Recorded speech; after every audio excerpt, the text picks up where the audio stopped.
Hi, I'm Ajit Lenin. Welcome to the Enterprise Architecture video series part 7.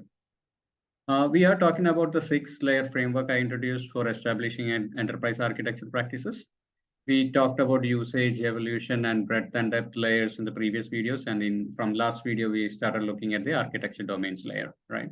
And in the last video, we elaborated on the business architecture. And under the business architecture, we looked at the roles and actors. And in today's video, we'll look at the business service.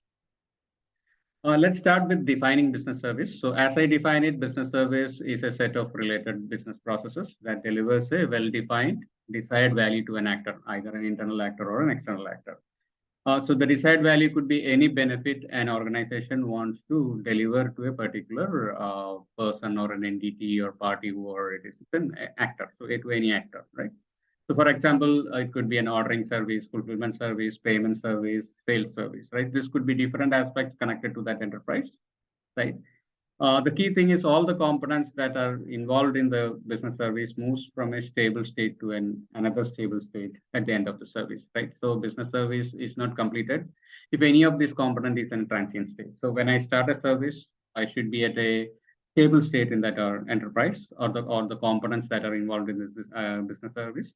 And at the end of the service, they might change the state, but we should achieve a state where all the components are stable, right? So for example, an ordering service is not complete unless that order is placed or it's canceled, right? So when a customer coming in and placing few entities or merchandise on a shopping cart and leaving the retailer site or a retailer shop is not the end of the service, right? The end of service comes in when that shopping cart customer never visits back and that shopping cart expires, right? And then the shopping cart is destroyed, right? So that's the stable state. So a few items, a merchandise lying out in a shopping cart is not the end of the service. So we cannot really call that particular service as ended, right? So all the services, we need to make sure that when you define it, it achieves a state where it's a stable state, right? A business service can have any number of success end state or any number of failure end state. For example, a loan service can be there could be a couple of success states for loan service. It could be a fully approved loan or a partially approved loan, right?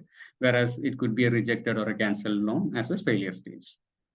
Business services can involve one or more business entities, and each of these business entities should be at the end of the service, it should be at a stable state, right? For example, so when I say business entities, it could be any objects, right? So for example, a settlement service can have an enterprise vendor, a vendor party, or an enterprise itself, or a vendor invoice, or a settlement instrument, right? It could be a bank transfer or a check, right? That instrument also could be a business entity which is participating in the business service, right? Any business service should have one or more proof of service records. So yeah, so this is the proof of service record. It's a new term I'm introducing here, but the proof of service is for me is could be a physical or a logical entity that defines the service provided to that particular actor, and we can always get back to the details of the service provided using that proof of service, right? So for example, an invoice is a proof of service record for billing service. So the output of a billing service is the invoice that we deliver to a customer, right? So that's a proof of service. An approved loan or a rejected loan are proof of service for a loan service, right? So we'll talk about about that in the later slides, right? So now let's quickly look at the actors involved in a business service, right? So there are 3 actors I have mentioned here. One is the initiator, one is participants, and one is receiver, right? So the initiator is any actor who belongs to any of the roles to whom the business service is offered, right? So to whom is the organization targeting the service to be offered for? So it could be a customer, it could be a vendor, whoever it is, right? It could be an internal agent also. It could be a service where an enterprise is offering to an employee, right? So it could be anybody. So initiator is anybody, and could be one or more than there could be one or more than one initiators for a business service. So this initiator is anybody to which the business service is offered to, and the initiator can be an external actor or an internal actor, right? The receiver is an actor who basically is targeted to be benefited by the service, meaning who gets the benefits of the service, right? Whom are we targeting to deliver the benefits, right? It need not be the initiator, right? So the initiator and receiver could be the same, could be different. For example, if I take a billing service, right?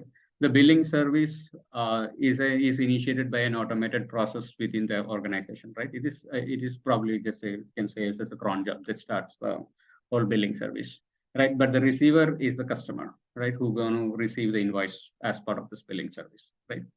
Or it could be if it is a loan service, right? Somebody is coming and requesting a loan. The loan is approved and delivered back to the customer who is requesting the loan. So in that case, the initiator and the receiver are the same, right? So it could be either way, right?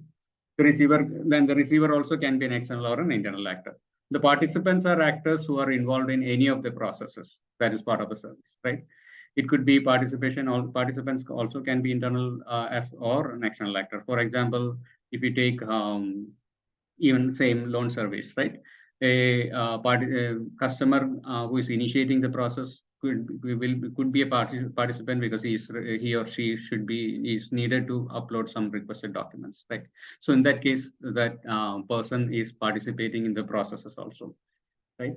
So it could be internal or external actors, and service can be initiated, though it gets offered to a number of, can be initiated by anybody, but for an instance of the service, it is always initiated a person, whereas an instance of a service can a receivers for the service could be multiple at the same point of time, right? I could be in a sales service.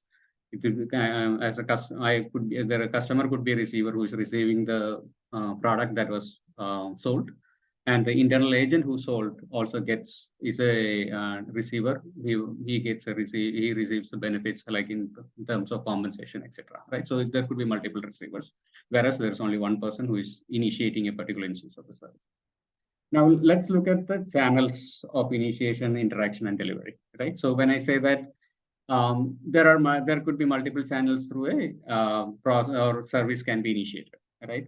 And it could be human to human. Basically, this is basically a customer or an external actor requesting an internal actor, like in the case of a sales, and customer requesting a sales agent to place an order for the customer, right? So that becomes a human to human. Human to machine is any digital interface, where can be offered to a digital web pages, mobile apps, whatever it could be.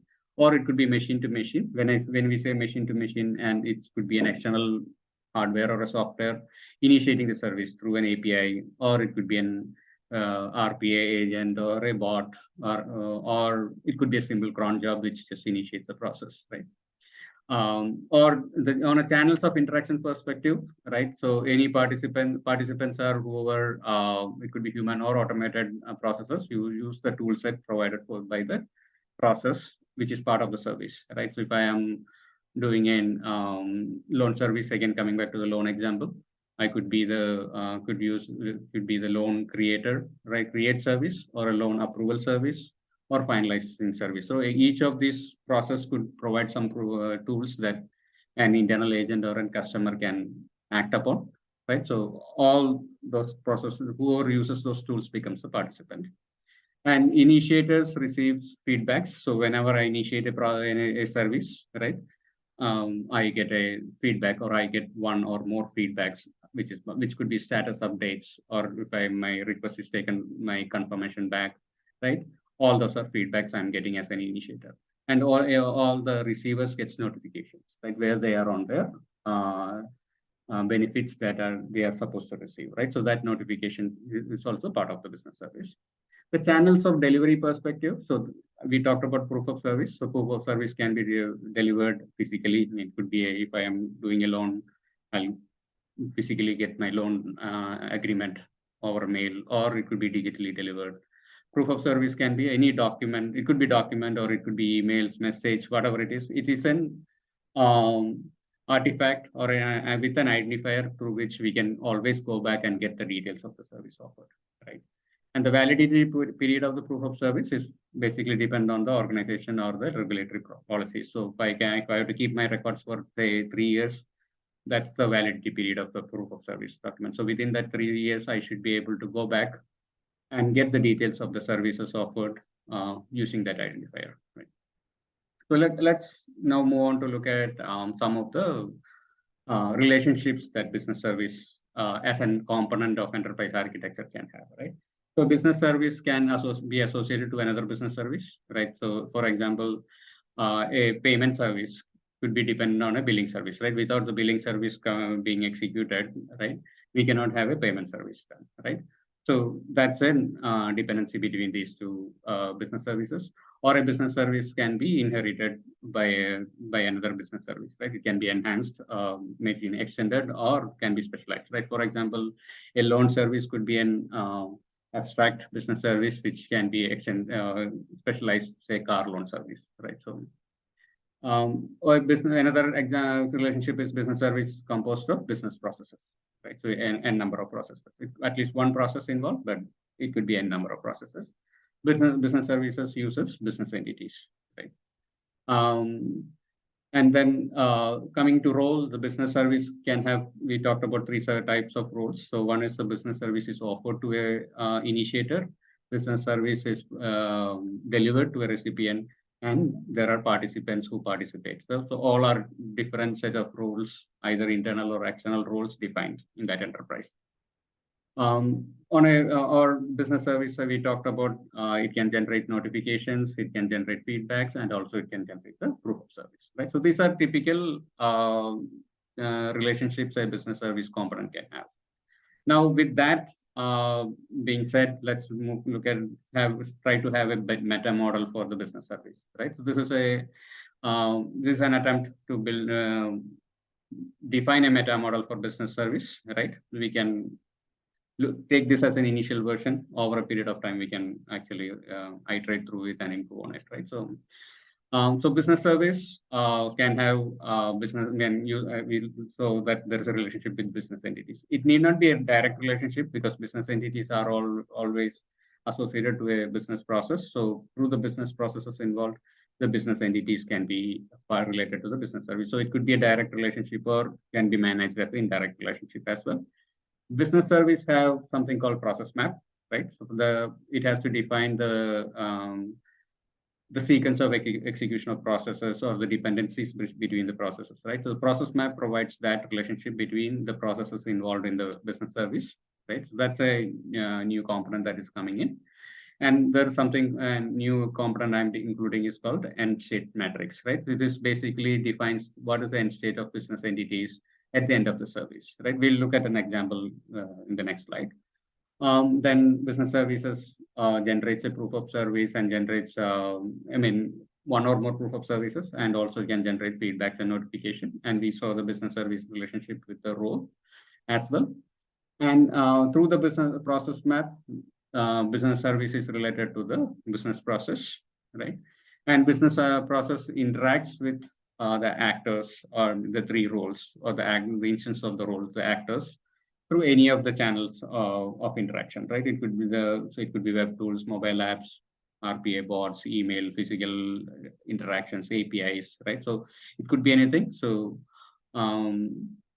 any of these channels could be used for the interaction, delivery, or initiation, right? So when the initiation happens, the initiator always creates an event which actually triggers the business process based on the process map. The first process gets initiated, and then based on the process map, how the dependencies and orchestration is set, the whole other processes are executed, right? So this is my first attempt to build a meta model on business service. As we go, we can actually refine that, right? So, and based on this meta model, there's an example of a business service. I have taken the loan service, new loan service as an example. So the customer who initiates the process or initiates the service by a click of a button, right? He is going to a website, clicking on a request loan button, right? That initiates the first process, which is a loan creation process. Customer submits a loan request web form, which is manual. So anything on the blue is actually I use the color coding to explain the the process steps that are done systematically versus manually, right? So customer submitting a loan request form is a manual step. There is an automated step which does the validation of the request form. It confirms the receipt, which basically sends a feedback to the initiator saying that we received your loan request, right? So, and then it requests for, based on the rules involved, it requests a set of documents, again, goes back as a feedback to the initiator. Customer comes back and uploads the documents. It then, based on the process map, it moves to the next process, right? The loan approval process. Basically, it starts with an automated process of assigning the loan agent. Then somebody, that assigned agent, reviews the loan request, approves it. Then it probably goes to a supervisor approval, right? And then based on the process map, it just goes into the next process, which is finalized loan, which is basically, it generates a loan agreement. It sends a loan agreement, dispatches a loan agreement to the customer, which is a notification. So as per the proof of service is the loan agreement here. So the customer gets a notification to sign the loan agreement. So customer signs the loan agreement, then the loan is finalized, and the signed loan agreement is sent back to the customer, right, as a final proof of service. So the signed loan agreement becomes a proof of service. So at any point of time, customer can come back for, when customer is looking for a disbursal of money, they can refer back to this proof of service as their proof for service delivered, right? And at the bottom, I have some small sample of an end state matrix. So this process, I've listed out 3 business entities. So loan request is a business entity that on the end state matrix, it goes to an approved status, right? It is in an approved status. It could be on rejected status also. I just listed out one status. Loan agreement is in signed status, and any attachment or documents provided is all in the archived status, right? So this basically defines the end state for this business service. Right? This is just to showcase there could be a number of states which are, as long as all of these states are stable states, we are good, right? So to summarize, on a business service perspective, we looked at what is a business service. We looked at the key characteristics. We looked at actors, channels. We looked at the relationships of business service entity or component, and then we looked at the meta model and an example as well, right? On the next video, we'll look at the business process. Thank you.